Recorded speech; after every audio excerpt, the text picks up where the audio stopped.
Welcome back to the channel. If you're new here, welcome, and I hope after watching today's video you'll consider subscribing. On with the show. Today we're taking a first look at one of the most anticipated touring bikes of the year, the all-new 2026 BMW R 1300 RT. With more power, upgraded tech, and sleeker design, BMW has taken everything riders loved about the R 1250 RT and pushed it to the next level. Whether you're a long-distance tourer, a BMW enthusiast, or just love cutting-edge motorcycle engineering, you're going to want to see what this machine has to offer. From its 145 horsepower boxer engine to the brand new automated shift assistant known as ASA, there's a lot to unpack. So sit back, relax, hit that like button, and let's dive into everything that makes the RT a true evolution in luxury sport touring.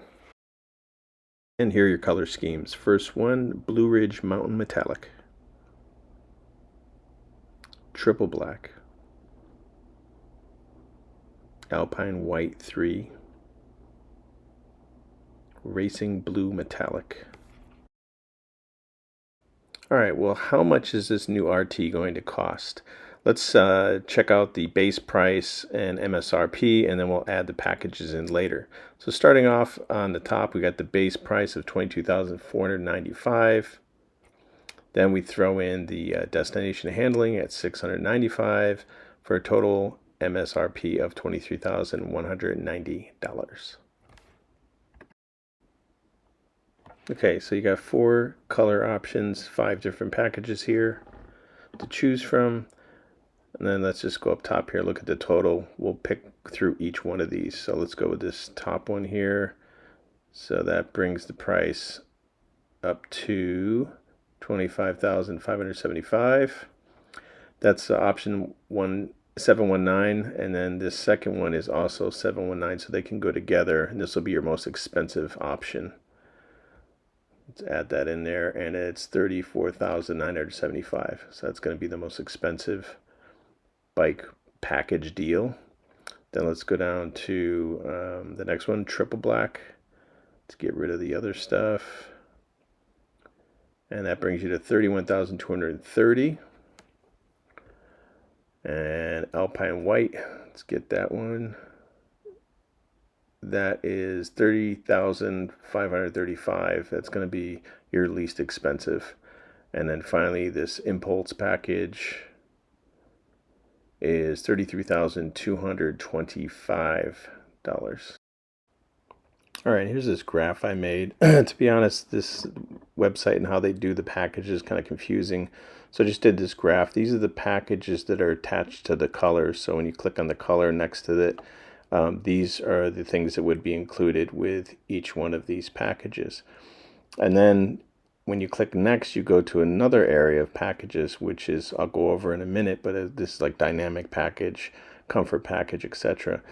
Those are more internal components or things, that make the motorcycle operate in a certain way, whereas the packages that are attached to the colors are things that you put on the motorcycle, like a comfortable seat or a better windscreen or things like that actually don't have a physical function inside the bike itself. So you can pause it here or blow this up, take a snapshot, screenshot of it or whatever, but I think it's just a little helpful to see which package has what. All right, let's dive into these other packages here, starting off with the comfort package. Here we have central locking system, center stand, anti-theft alarm, and variable luggage system. The variable luggage can expand outwards, so I think you can change the volume of it. Okay, next let's go dynamic package. Here we have Gear Shift Assist Pro on top there, and also for $935 you can switch that and do the automatic shift assistant or ASA system. That's the system without the hand clutch.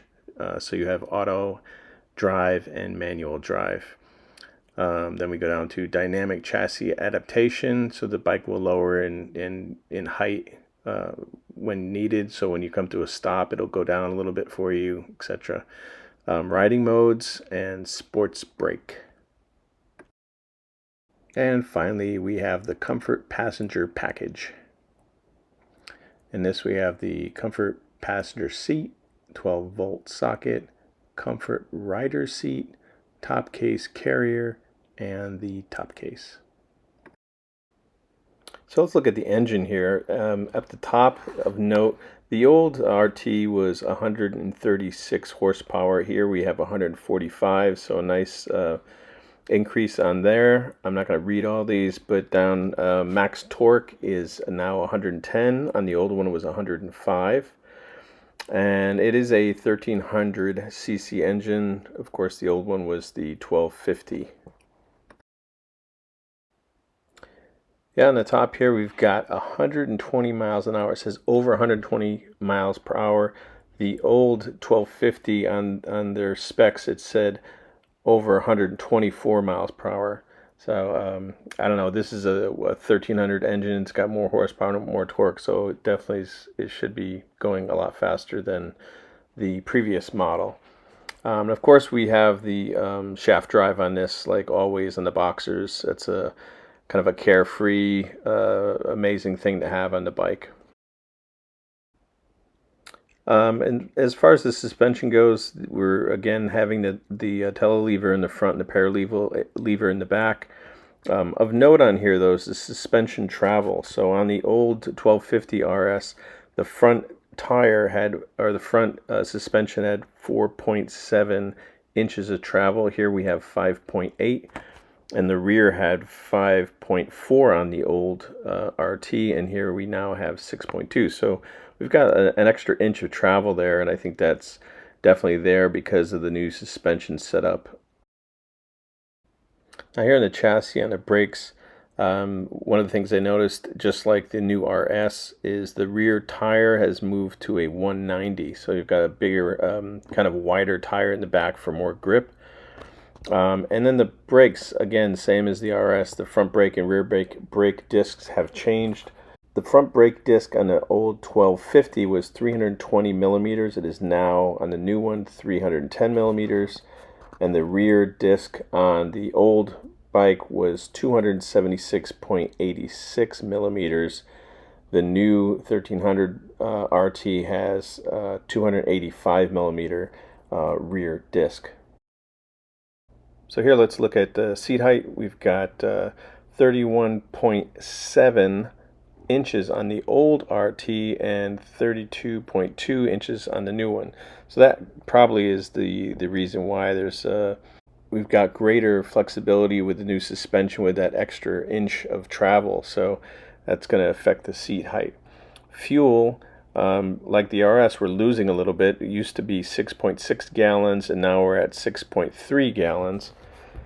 And weight is a little odd. They give a dry weight on the website of 584 pounds.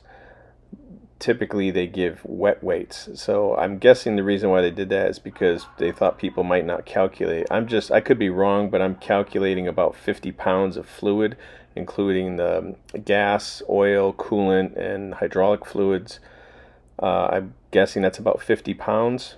So that would make the bike 634 pounds, quite a bit heavier than the old one by about 19 pounds, but I could be off there. Don't quote me on that.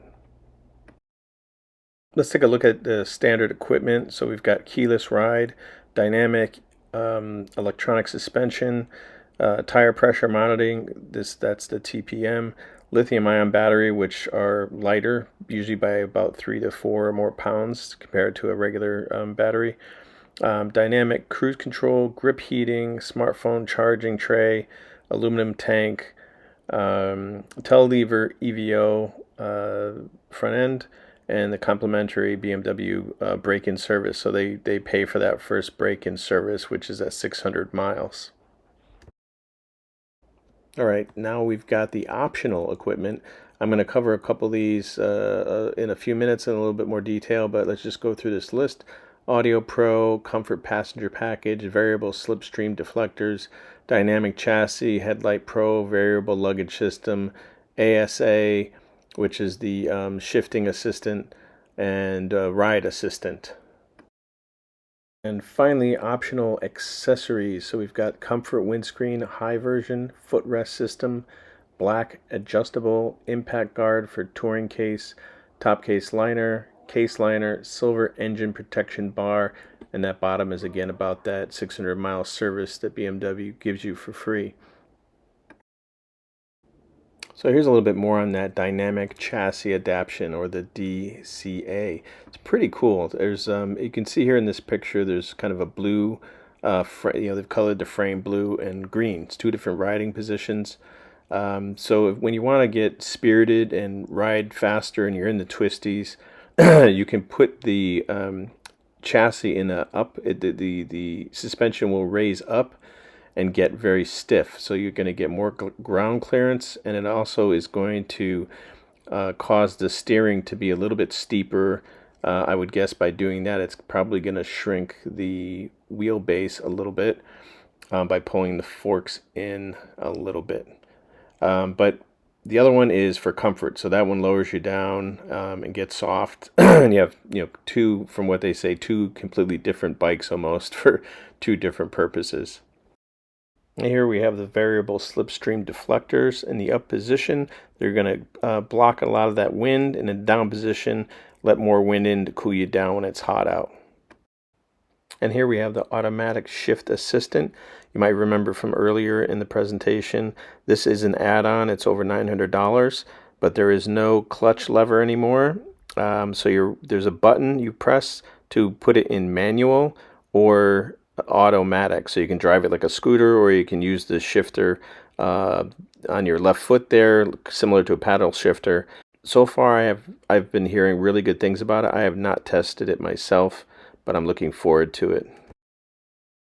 And this comfort package, your passenger will be very happy. So the seat itself, backrest, and the handrails are all heated, so your passenger will stay toasty warm in those cold temps.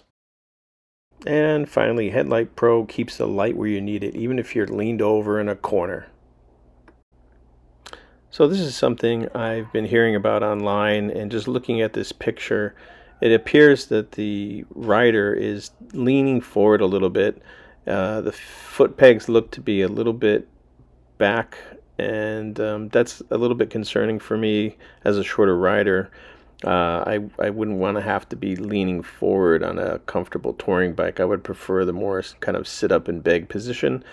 But with the suspension having two different settings, one where you're kind of in a dynamic mode and more in another one in a road mode, I do believe that it does also change the ergonomics a little bit when you do that. So again, this is something we'll have to see when we all get to throw a leg over this thing, sit on it, ride it, change the riding positions, and see what's there, if it's more comfortable, if it's not. But I'm sure we'll hear a lot about this once these are available for people to test ride. All right, well, here we are in the cockpit of the two motorcycles, 2025 on the left and the new 2026 on the right. So just looking at these right off the bat, starting at the top part, well, first let me say I think these pictures are not taken from the same angle. It looks like the angle's a little different. But anyways, on the new bike, the windscreen looks a lot more substantial coverage, especially around the mirrors. The TFT looks like it's higher up. But again, that could be the angle, and also the handlebars look like they're a little bit up. Again, could be the angle. Two things I noticed right off the bat is the side mirrors are a little bit different. They're kind of on an angle cut. From the top, they're a little bit wider. The leg position with the gas tank, it doesn't appear that the new one has as much of the tank kind of overlapping your legs or getting your knees kind of behind that and the fairing. Again, the gas tank is a tiny bit smaller on the new one.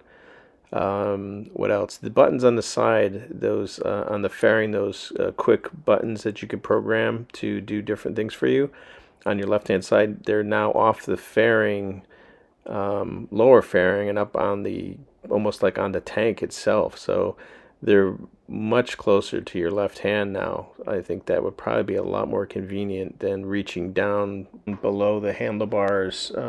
So that's probably a good thing, a lot more convenient. And it appears that the new one does not have the same storage on the left and right in front of the handlebars. On the older one, there's two kind of cubbies that you can put stuff in. The new one has right by the gas tank there, the gas cap. That's appears to be where the cell phone charger is, and somewhere you can store some stuff. So I don't know if we've lost storage up front there or not. Again, these things are all kind of tactile, and you have to sit on the bike and see how everything works for you ergonomically. But it looks pretty good. It does look a lot more narrow. I think it is about an inch or so less wide. But we're going to have to wait and see. And finally, the side-by-side comparison. Here's the base prices. Again, just to compare them, the old one was $19,995. The new one is $22,495 dollars. So we're looking at two completely different bikes here from the ground up. The old one, just looking at it, I can see, much like the RS, the gas tank and then the back seat both form like a little cup that you put your butt in, so you have the tank in front of you that you could slide into, and that little hump up on that back seat that you could push your butt back into. So it seems like you have a better kind of fit or pocket there. The new one, those angles are not as pronounced, and it seems like, especially on the back part, it appears that there's nothing really there on that backrest to really hold you in place. Again, I think it really depends on how the seat is engineered and designed. Going to have to put your butt in it and take it for a ride and see how it feels, but it's definitely not as pronounced like a little pocket there. Also, like the new GS and the R and the RS, the new frame of the bike is interesting in how it's all kind of hidden, like you can't really see the frame, tell where the components end and the fairing ends, whereas the older bikes with the tubular, you can see the frame sticking out in different spots. Other than that, I think those deflectors on the front, they look kind of futuristic. I'd have to see it in person again, just to see what the feel is there. I don't know. I just know that the RT with the old fairing is, a lot of people complained that it was quite bulbous and very large. So I think these new deflectors, the way they're positioned, and it just makes the bike look a little bit more sleek. That's pretty cool. And then the luggage, the bags there, they have those variable bags, which are pretty interesting. I'd like to check those out in person again. There's a lever of some sort you can pull, and then the bags would extend out. You can increase the volume of the bag, so that's kind of interesting. But like the rest of you, I am waiting to put my butt on this bike and take it for a test ride and see how it feels. So that concludes the my video and the overview of the new 2026 R 1300 RT. Thank you very much for joining. Please do subscribe if you like this. Thumbs up, share it, all that good stuff. I love it. Thank you very much. Appreciate it. If you have any questions or comments, please put those below. And until next time, take care. Safe journeys. Later.